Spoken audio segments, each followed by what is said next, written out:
السلام علیکم ناظرین، میں طارق اسماعیل ساگر آپ کی خدمت میں کچھ نئے گزارشات کے ساتھ.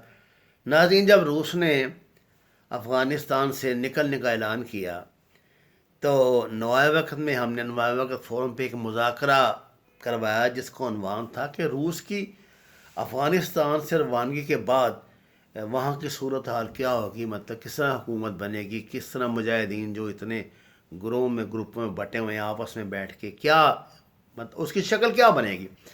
اس سلسلے میں ہم نے قریباً ہر قابل ذکر سیاسی رہنما کو پاکستانی اور افغانستان کے قریباً 7 یا 8 تنظیموں کے کمانڈرز کو بلایا. اس فورم کا انچارج میں تھا. جب سب لوگ اپنی اپنی رائے دے رہے تھے، ان میں قاضی حسین احمد بھی تھے، ایئر مارشل اسکر خان بھی تھے، اتنے اس پائے کے لیڈر بھی ہم نے اس وہاں بلائے ہوئے تھے. سب اپنی اپنی رائے دے رہے تھے تو مولوی یونس خالص میری بڑی دوستی رہی ہے. میں یہ سمجھتا ہوں کہ کوئی کچھ بھی کہے، افغانوں میں اگر کوئی بین الاقوامی سیاست کے اسرار و رموز سمجھتا تھا تو وہ یہی مولوی یونس خالص تھے. مولوی یونس خالص بھی اس مذاکرے میں موجود تھے. سب لوگ اظہار خیال کر رہے تھے، وہ خاموشی سے بیٹھے رہے. میں نے کہا مولوی صاحب آپ بھی کوئی بات کریں، میں آپ کو حرف ورف میں نے اللہ کو جان دینی ہے ان کی بات بتاتا ہوں. انہوں نے کیا کہا؟ انہوں نے کہا کہ دیکھیے مجھے تو اس بات کی سمجھ نہیں آ رہی کہ آپ نے یہ مذاکرہ کروایا کیوں ہے. انہوں نے کہا جب روس افغانستان میں نہیں آیا تھا تو ہم لڑ رہے تھے آپس میں، کابل رژیم کے خلاف لڑ رہے تھے. روس افغانستان سے جب آ گیا تو ہم نے اس سے لڑنا شروع کر دیا. جب وہ افغانستان سے نکل جائے گا ہم پھر آپس میں لڑنا شروع کر دیں گے. یہ بڑا انہوں نے نا ایک طنزیہ مزاحیہ یا کیا انداز اختیار کیا تھا، لیکن میں قربان جاؤں اس شخص کی وزڈم کے، کیا بندہ تھا یار وہ.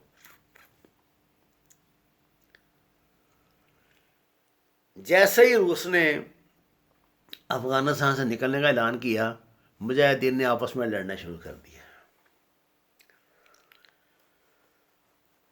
کابل میں ظاہر روس جب گیا تھا تو اس نے تو نجیب اللہ کو ہی حکومت دے کے جانا تھا نا، جو آخری ان کا حکمران تھا. نجیب اللہ کو مجاہدین کا یہ پروگرام تھا یا مجاہدین کے ہمدردوں کا کہ وہ کابل میں اپنی حکومت قائم کریں. جو لوگ یعنی شاہد ہیں، میں ان کو اللہ کو گواہ بنا کے کہتا ہوں 2 ماہ تک جو بھی مجاہدین کو مدد درکار تھی، جو بھی ہتھیار درکار تھا وہ ہم نے دیا، لیکن یہ جلال آباد پہ قبضہ نہیں کر سکے. کچھ سمجھ آئی آپ کو؟ یہ جنگ کون کا لڑا رہا تھا، کون کرا رہا تھا؟ اور مولوی یونس خالص کی بات کے کہی گئی بات کے عین مطابق ان میں پھوٹ پڑ گئی، انہوں نے وہیں آپس میں لڑنا شروع کر دیا.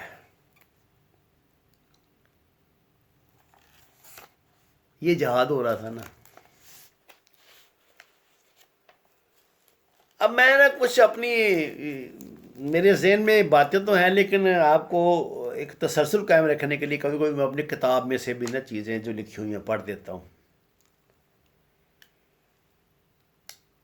امریکہ کی گرفت حالات پر قائم تھی اور اس طرف سے نجیب حکومت سے خفیہ مذاکرات کے لیے کچھ مجاہد گروپس کو آگے بڑھایا گیا. مذکورہ اعلیٰ حالات اور محمد نبی محمدی، پیر گیلانی اور صبغت اللہ مجددی کی تنظیموں کے افراد 3 دن تک کابل میں رہے، نجیب سے اقتدار لینے کے بارے میں گفتگو چنید کرتے رہے. دراصل نجیب چاہتا تھا کہ ہر تنظیم کے ساتھ علیحدہ رابطہ رکھے، ان کے درمیان پھوٹ ڈال دے تاکہ وہ اقوام متحدہ کے مقابلے میں مجاہدین کے مشترکہ متفقہ اور متحدہ پروگرام کا راستہ روک لیں. 3 تنظیموں کے علاوہ نجیب نے مجاہدین کی دوسری تنظیموں کے ساتھ بھی رابطہ کیا اور اعلان کر کے انہیں باور کرانے کی کوشش کی کہ وہ اقتدار مجاہدین کے حوالے کرنا چاہتا ہے، اس لیے مجاہدین اپنے وفود کابل بھیجیں۔ جواب میں مجاہدین تنظیموں کے سربراہوں نے پیغام دیا نجیب پہلے اقوام متحدہ کے 5 نکاتی پروگرام کو رد کرے اور اس کا ببانگ دوحل اعلان کرے، پھر اپنا ایک وفد مجاہدین کے آزاد کردہ علاقے میں بھیج دے تاکہ انتقال اقتدار کی گفت و شنید اور تمام مراحل آزاد علاقے میں مکمل ہوں۔ مجاہدین تنظیموں کے سربراہ نجیب کی مذکورہ بالا پیشکش کو اس کا فریب، دجل اور دھوکہ تصور کرتے تھے، اور بات بھی یہی تھی۔ اگر وہ کابل وفود بھیج دیں تو نجیب اس کا دنیا بھر میں پروپیگنڈا کرے گا، اس سے فائدہ اٹھاتے ہوئے ایکسپلائٹ کی کوشش کرے گا۔ وہ یہ بھی سمجھتے تھے کہ نجیب اگر اس طرح پیشکش میں مخلص ہوا تو UN کے پلان کو مسترد کرنے میں کوئی پس و پیش نہیں کرے گا۔ نجیب نے مجاہدین کی یہ تجویز نہیں مانی۔ اس طرح نجیب مجاہدین کے بچائے ہوئے دام سے بچ نکلا اور یوں سازشیں بھی دم توڑ گئیں، مگر مجاہدین کے بعد سربراہ اس جھانسے میں آ گئے کہ ظاہر شاہ کی حمایت یافتہ 3 تنظیموں نے اپنے نمائندے کابل بھیج دیے۔ ان 3 تنظیموں نے 2 کے سربراہوں نے اپنے وفد نجیب کے پاس بھیجنے سے بظاہر تو انکار کر دیا، لیکن جبکہ مجددین نے نجیب سے اقتدار لینے کے لیے گفت و شنید کی خاطر وفد بھیجنے کا اقرار کر لیا۔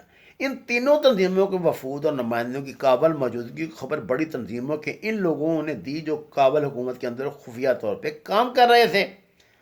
اچھا آپ یہ دیکھیں نا، یہ مجاہدین نے یہاں ایک دوسرے کو بٹرے کرنا شروع کر دیا تھا۔ ہر بندے کی خواہش تھی کہ حکومت جو ہے نا اس کے قبضے میں ہے، جہاز جوز رہ گیا تھا سارا کچھ پیچھے۔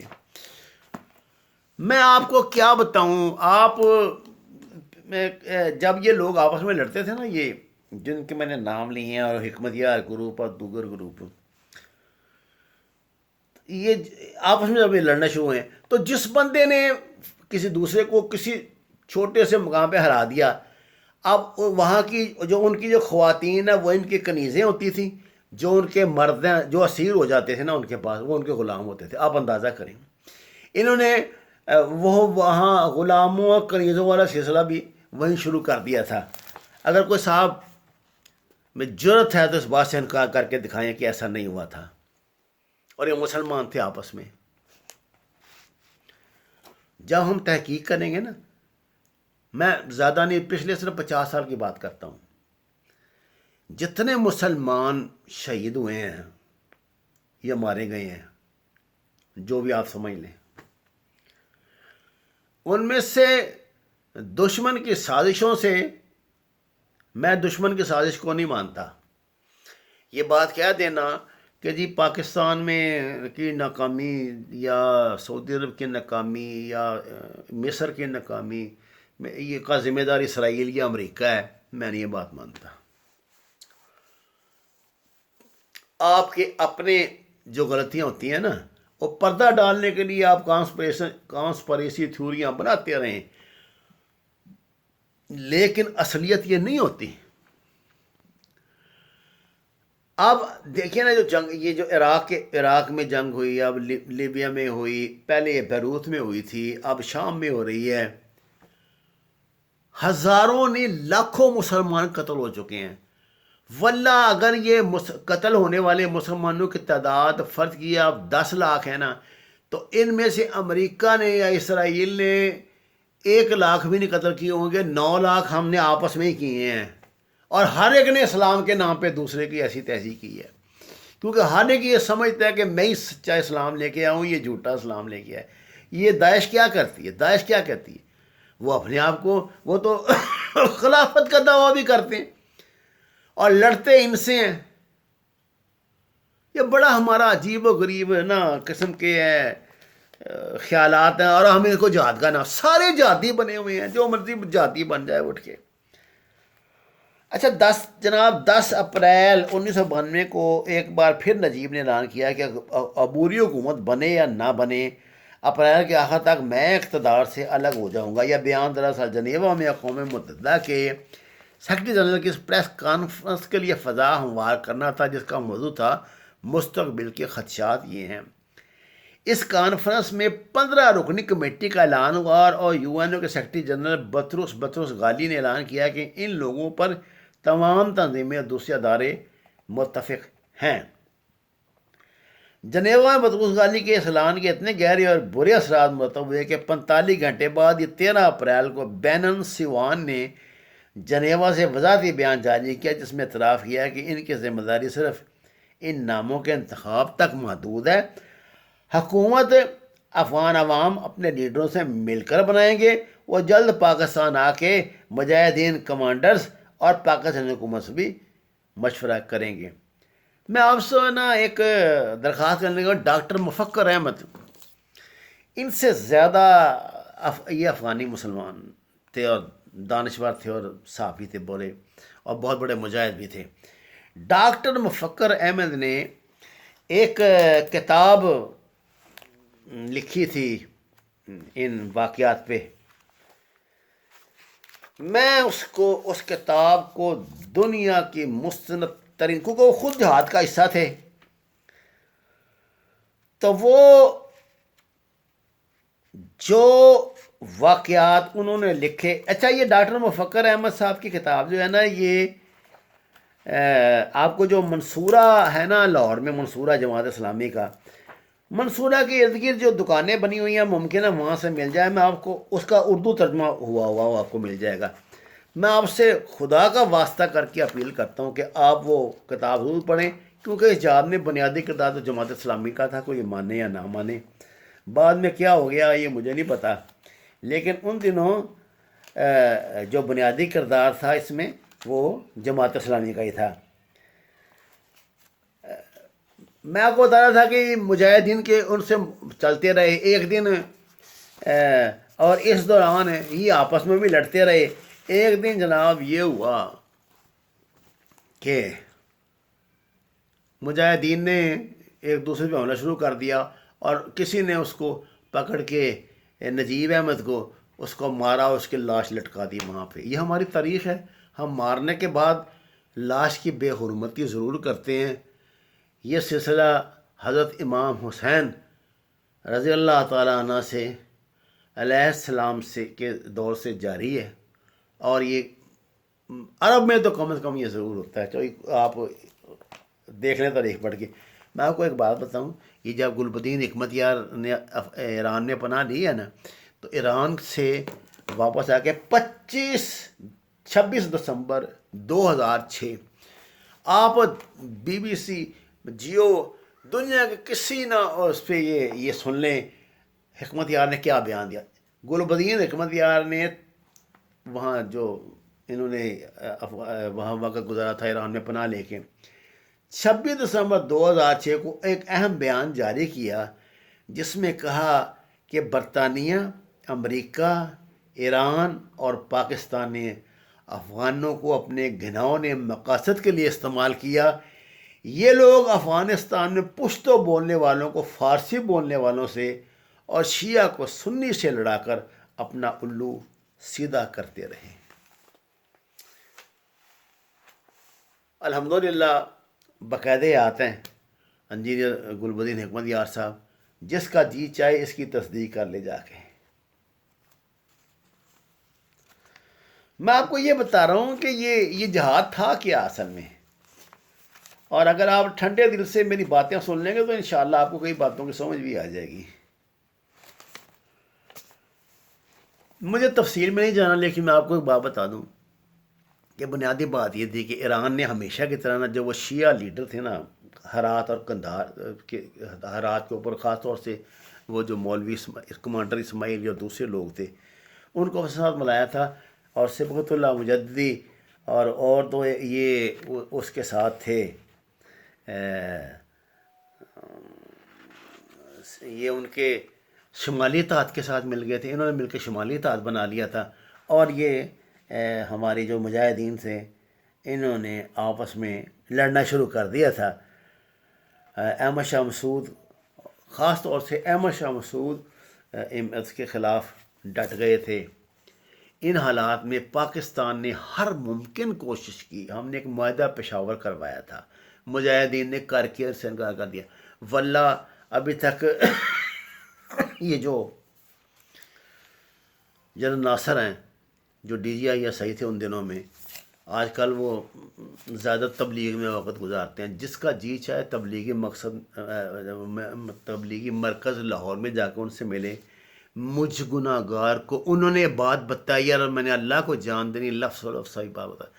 وہ کہنے لگے ساگر صاحب میں ان سارے کمانڈروں کو لے کے وہاں گیا تھا مکہ،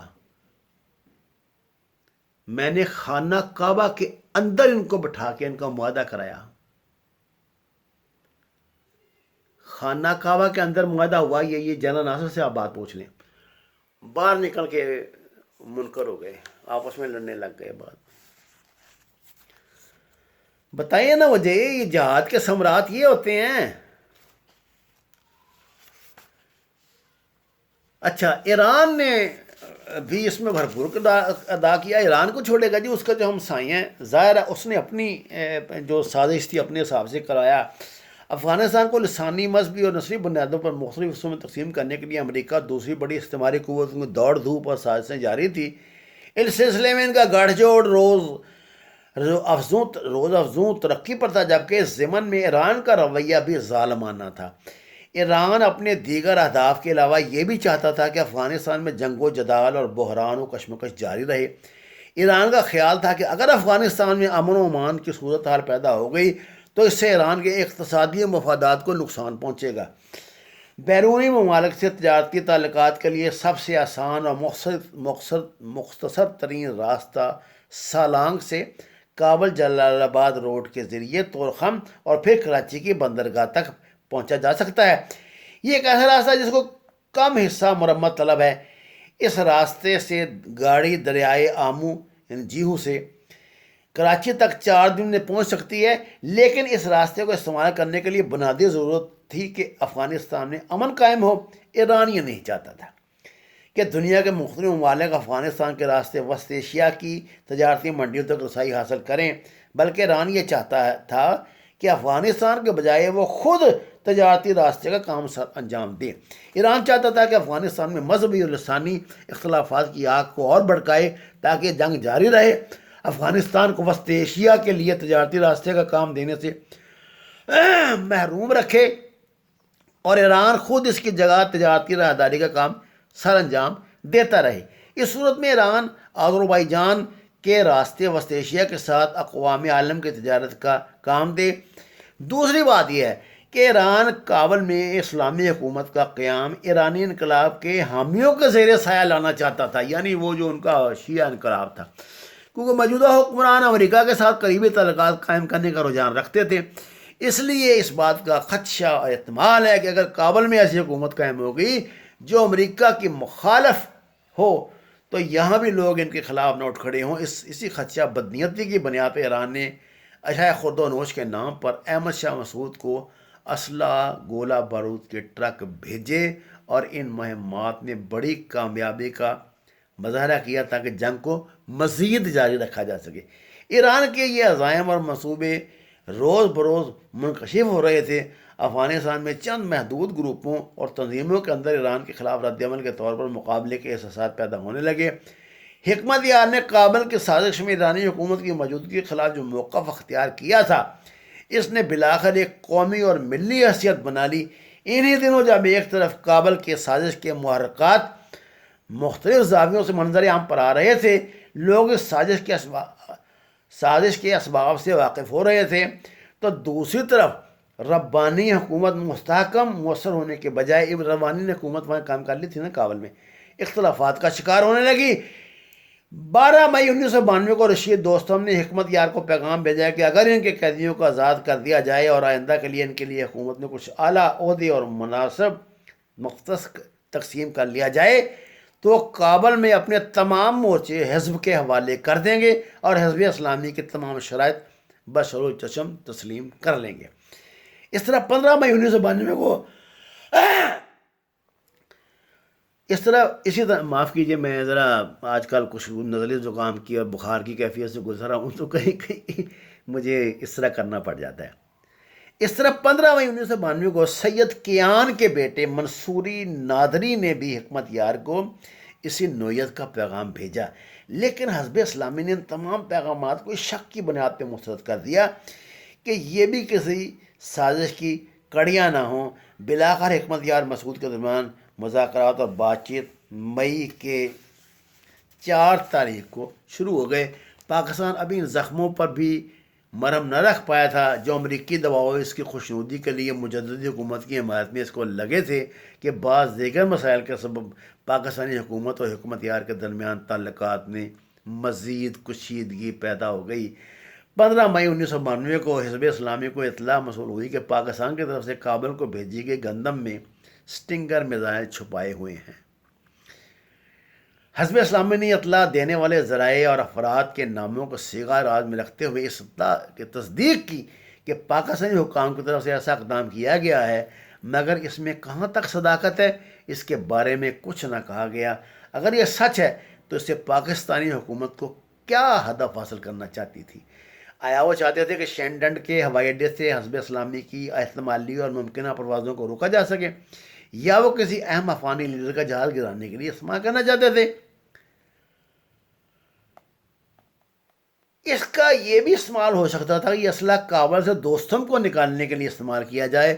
اس اسلحے کے ذریعے مسعود شمال میں اپنی عسکری پوزیشن کو مضبوط بناتا اور وہاں دوستم کے مراکز کے خلاف یہ اسلحہ استعمال کیا جاتا۔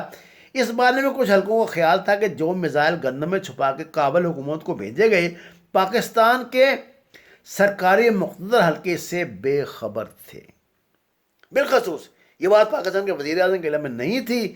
پاکستان کا حکام کو جب کابل میں ملیشیاؤں کی جو مختلف ملیشیا بنی ہوئی تھی قوت کا صحیح اندازہ ہوا تو انہوں نے مجددی اس کی حمایت سے تیزی کے ساتھ دستبردار ہونا شروع کر دیا، اور اس سلسلے میں بے احتیاطی سے کام لیتے ہوئے تو خود ان کے لیے بہت سی پیچیدگیاں مشکلات ہونے کا اندیشہ تھا۔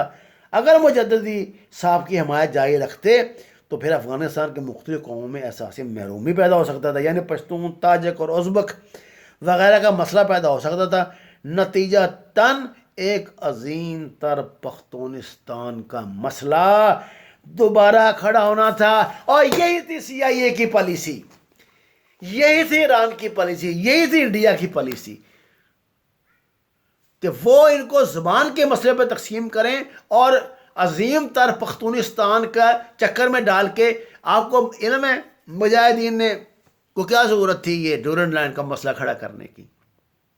اب آپ سمجھ رہے ہیں میری بات جو میں آپ کو کہنا چاہتا ہوں میرے بھائیوں، وہ یہ بات ہے کہ ہم تو سادہ دل ہیں، ہم تو سادہ لوگ ہیں، مسلمان کی ایک ہم تو جہاد کے نام پہ جان دے دیتے ہیں۔ جو اوپر مامے بیٹھے ہوتے ہیں جہاد کے اوپر، جو آپ کے سروں پر سوار ہیں، انہوں نے کیا کیا جہاد کے کی آڑ میں چکر چلائے ہوتے ہیں، کیا کیا سودے بازیاں کی ہوتی ہیں، کس کس طرح کے سازشیں ہو رہی ہوتی ہیں۔ آپ کو کیا علم اس بات کا؟ میں حیران ہوں، یہ کیا یار قوم ہے۔ مجھے ایک سامنے کہا، انہوں نے کہا جی اس میں کیا فرق پڑا جی اگر ہم نے کافروں کی مدد سے روس کو افغانستان سے نکال دیا، تمہاری کیا یار اوقات تھی تم روس کو افغانستان سے نکالتے؟ کیا اللہ تعالیٰ نے اگر تمہیں دماغ دیا، عقل دیا، اور بے وقوفوں نکال بھی دیا تھا، روس بھی کافر تھا تمہارے مطابق، امریکہ بھی کافر تھا، اب نکالو نا امریکہ کو افغانستان سے، نکال دیتے نا لڑکے۔ میں کہتا ہوں میرا ہمیشہ جماعت کے دوستوں سے ایک ہی سوال ہوتا ہے، میں کہتا ہوں یار جو جہاد روس کے ساتھ حلال تھا وہ امریکہ کے ساتھ کیوں حرام ہو گیا؟ امریکہ نے تو بالکل غاصبوں کی طرح قبضہ کیا آ کے افغانستان پہ، اس کے خلاف کیوں جہاد نہیں کرتے؟ جب میں آپ کو آخر میں بتاؤں گا نا یہ جہاز سے کتنے کتنے کروڑوں ڈالر کن کن لوگوں نے کمائے، یہ پیپسی کولا کے فیکٹریاں، یہ فلانے ٹمکے جو لگے ہوئے ہیں نا، میں آپ کو بتا دوں گا انشاءاللہ تعالی۔ مجھے کسی بات کا خوف نہیں ہے، میں نے اللہ کو جان دینی ہے، میں آپ کو حقیقت بتاؤں گا۔ اگر کسی کو بہت جلدی ہے تو افغانستان پر کیا گزری یہ کتاب ہے، اسے خرید کے پڑھ لیں، کوئی بات نہیں۔ اگر آپ کے کچھ پیسے جانے، آپ کا دماغ بھی ٹھیک ہو جائے گا، اور آپ کے دماغ سے یہ بات آپ کو پتہ لگ جائے گی کہ ہر جگہ جہاد کا نام بدنام نہ کریں، خدا کے لیے جہاد کا بدنام نہ کریں۔ اللہ کا غضب پڑے گا، اور پڑھ رہا ہے، دیکھیں نا، پڑھ رہا ہے آپ پہ. یہ مولویوں کے پیچھے نہ لگیں، انہوں نے تو سینکڑوں سے یار پجیروں تک کا سفر کر لیا. تم نے کیا کیا اللہ کے بندو سوائے بحث مباحثہ کر کے؟ تم نے کیا کیا؟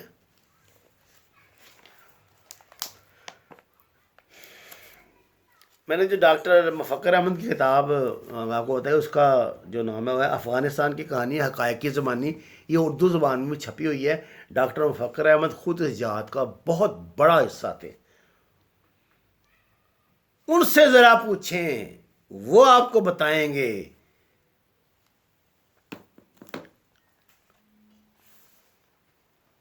اچھا جی، یہ مختلف سازشیں ہیں. مثلا 6 مئی 1992 کو جب مجددی پشاور سے بذریعہ جہاز کابل جا رہے تھے تو کابل ایئرپورٹ کے نزدیک ان کے جہاز پہ میزائل داغے گئے. مجددی بچ گئے، لیکن ان کے صاحبزادے نے اس کا ذمہ دار حکمت یار کو ٹھہرایا. ایران نے اس مقصد کے لیے وزارت خارجہ کے نائب منسٹر بروجروی کو کئی بار افغانستان کے طویل دوروں پر روانہ کیا، یہاں تک کہ ایرانی وزیر خارجہ اکبر علی ولیتی ایک بار خود بھی اس مقصد کے لیے کابل آئے. لیکن عبدالعلی مزاری کا رویہ غیر متزلزل رہا. وہ افغانستان کی صورتحال حقائق کی روشنی میں ان پہ واضح کرتے رہے. عبدالعلی ایرانی حکومت نے عبدالعلی مزاری کی امداد بند کرنے اور ان کے مقابلے میں حزب وحدت کی تنظیم میں ایک متبادل قیادت لانے کی دھمکی دے دی. اس کے باوجود مزاری اپنے موقع پر ڈٹے. یہ شیعہ جو گروپ ہے اس کی بات ہو رہی ہے. اس بات پہ اصرار کرتے رہے کہ چاہے کتنی بھی بڑی قوت کیوں نہ ہو، وہ پشتونوں کو ان کے حقوق سے محروم کرنے کے منصوبے اور سازشیں کامیاب نہیں ہو سکتی. یعنی آپ کو یار اس بات کا اندازہ نہیں ہو رہا، اس جہاد کے بدن سے وہ پختونستان نکالنا چاہتے تھے.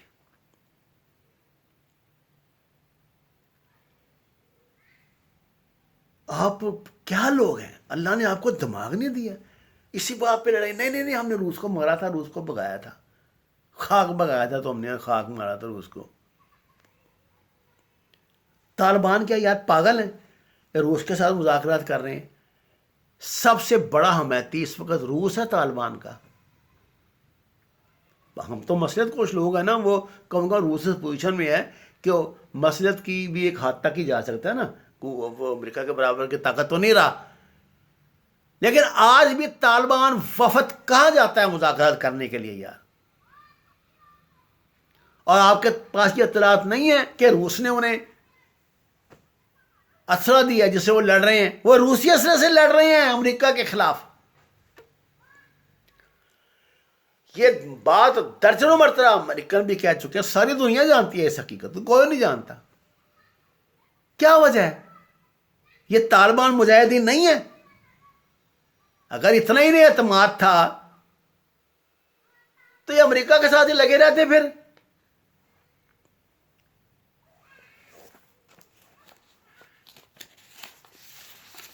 ہیلری کلنٹن نے ایک بیان میں کہا تھا نا یہ کہ ادھر جو مجاہدین کا کہ کس طرح انہوں نے مجاہدین بنائے اپنے مقصد کے لیے اور کیا کچھ کیا.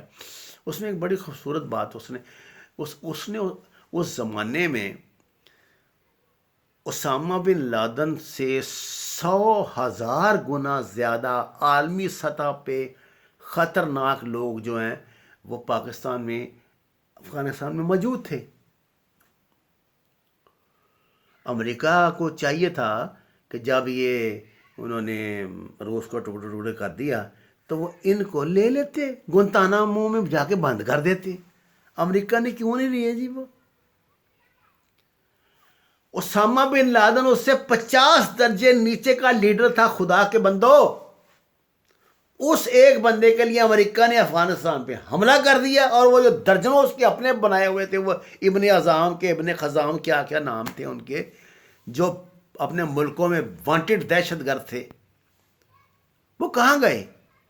انہیں سے کوئی گنڈانامو میں تو گیا نہیں، تو کہاں گئے وہ؟ یا مسلمانوں، خدا را اپنا دماغ استعمال کرو. ہر بندے پہ کفر کا فتویٰ نہ لگا دیا کرو. ان سے بچو. یہ جو نئی کھیپ آ گئی ہے، یہ غزوہ ہند اور جہاد اور فلانا اور خلافت اور یہ اور وہ، اپنے دماغوں کو استعمال کرو.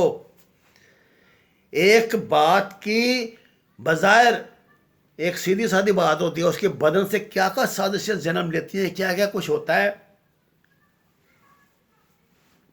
یہ آپ کے گمان میں بھی نہیں آ سکتا۔ یہ شمالی اتحاد کے نام سے جو پشتونوں کے علاوہ فارسی بولنے والے، ازبک بولنے والے، تاجک، ان سب کو اکٹھا کر کے احمد شاہ مسعود کے زیر کمان جو گروپ ایک بنایا گیا ہے نا، اب دیکھیں نا آج تک رفڑ پڑا۔ عبداللہ نے اعلان کر دیا کہ میں نے الیکشن جیتے ہیں، میں صدر ہوں، وزیر اعظم، اور ادھر اس نے اشرف غنی نے اعلان کر دیا۔ اشرف غنی حالانکہ پختونوں کی نمائندگی کرتا ہے، لیکن اشرف غنی نے انڈیا سے کل بھی اپیل کی کہ خدا کے لیے اپنی فوج بھیجو یہاں پہ۔ انڈیا کی 25,000 فوج تیار ہے لینڈ کرنے کے لیے افغانستان میں، روندے جہاد نو۔ وما علینا الا البلاغ۔ خاصی لمبی گفتگو ہو گئی، سلسلہ جاری رہے گا انشاءاللہ۔ میں آپ کو واقعات کی، حقائق کی مدد سے بات سمجھانے کی کوشش کروں گا۔ سمجھ آ جائے تو فبیا، نہ آئے تو آپ کی مرضی۔ میں نے کوئی ٹھیکہ تو نہیں لیا ہوا، لیکن میں نے اللہ کا جواب دینا ہے، اور ایک بہت فین فالوئنگ ہے میری، لوگ مجھ پہ اعتماد کرتے ہیں، میری کتابیں پڑھتے ہیں، ان کی مہربانی، ان کا شکریہ۔ تو میرا یہ فرض ہے کہ میں اپنے قارئین کو حقائق سے آگاہ کروں، خواہ اس کی مجھے کچھ بھی قیمت ادا کرنی پڑے۔ وما علینا الا البلاغ۔ ناظرین کرام، اگر آپ ایسی ہی سچی اور ناقابل تردید حقائق کے ساتھ باتیں سننا چاہتے ہیں تو میں آپ کو انشاءاللہ تعالیٰ یہ سناتا رہوں گا۔ اپنی رائے سے نوازیے، اپنے خیالات سے نوازیے، اور میرے اس چینل کو شیئر کیجیے، سبسکرائب کیجیے۔ وما علینا الا البلاغ۔